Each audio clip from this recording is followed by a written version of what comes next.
ஜெகதீஷ் வந்து ஐஎம்எஸ்ஏக்காக ஸ்டால் போட்டிருக்காரு. கிட் பேக்ல பாத்தீங்கன்னா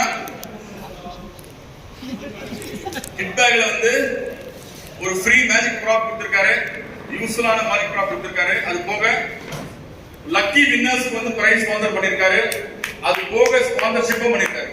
அதனால கண்டிப்பாக ஐஎம்எஸ்ஏல இருந்து அவருக்கு தேங்க்ஸ் வெரி மச். உங்களுடைய சப்போர்ட் ஐஎம்எஸ்ஏ எப்பவுமே இருக்கணும். அண்ட் தயவு செய்து கீழே இருக்கிறவங்க